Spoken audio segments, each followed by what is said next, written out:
Well, 1983 was a terrible experience. I think it was a horrible, horrendous experience for all the Tamil people who lived in Sri Lanka. It was a premeditated, organized, genocidal pogrom unleashed against the Tamil people, largely believed to be with the support of the then government, or at least very influential forces within the government. Hundreds of thousands of Tamils fled from Sri Lanka.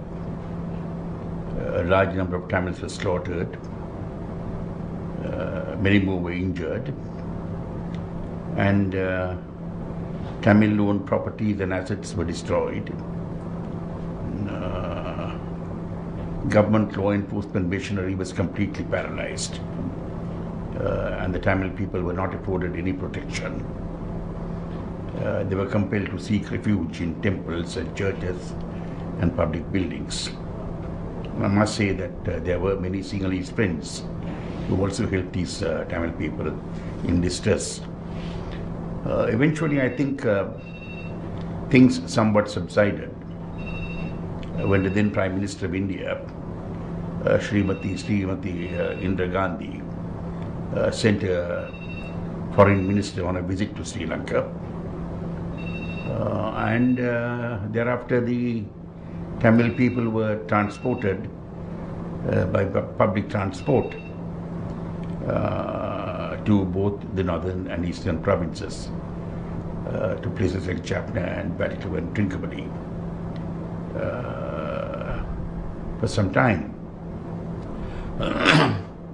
I think this was a determined effort by some forces within the majority community, with the support of the government, to teach the Tamil people a lesson.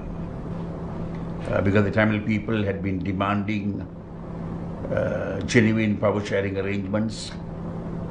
They had been demanding the right to internal self-determination in the areas of their historical habitation.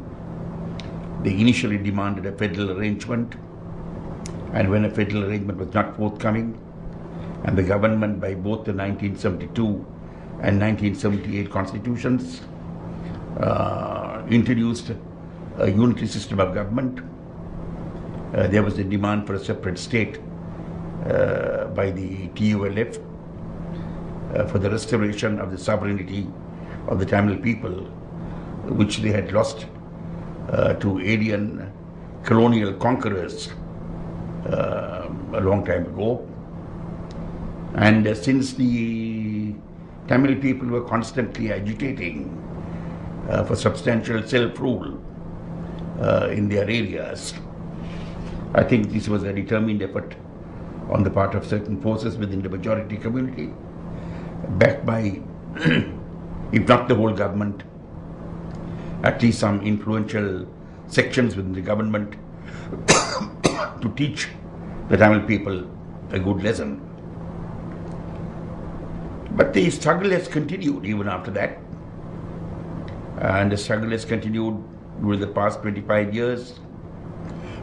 The struggle has now assumed different proportions.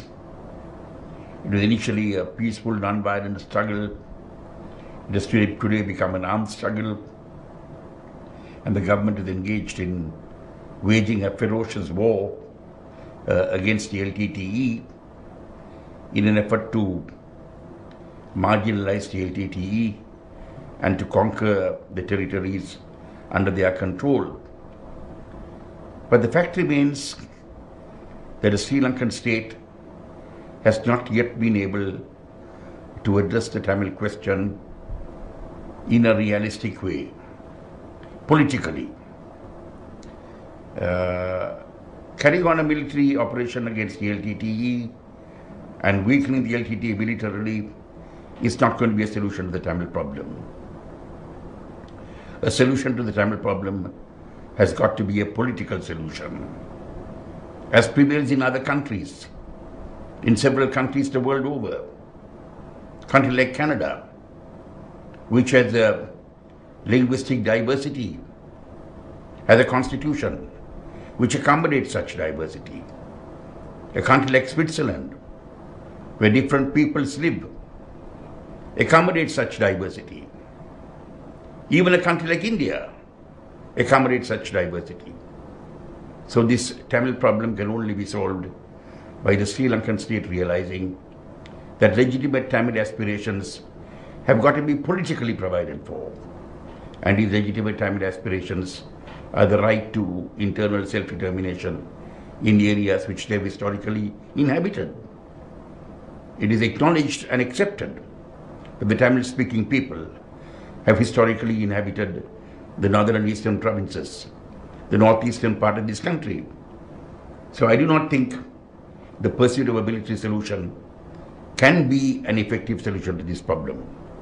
The war can go on indefinitely, either in a grave way, or as a guerrilla war, or as some insurgency. It can continue indefinitely. And that is not going to be a solution to the Tamil problem. That is not going to be a solution to the country's problem. I think if a solution is going to be found, it must be found on the basis of a genuine power-sharing arrangement in the areas of historical habitation of the Tamil-speaking people. And the earlier the Sri Lankan state, and particularly the majority Sinhala political parties, the Sri Lanka Freedom Party and the United National Party, recognize this reality and are able to work out a consensus on the basis of which there can be a solution to the Tamil question, as has happened in the United Kingdom when the Conservatives and the Labour Party came together and were able to forge a bipartisan consensus on the basis of which the problem was solved in Northern Ireland. So we have several experiences the world over. But very unfortunately in Sri Lanka, people are not prepared to learn from these experiences.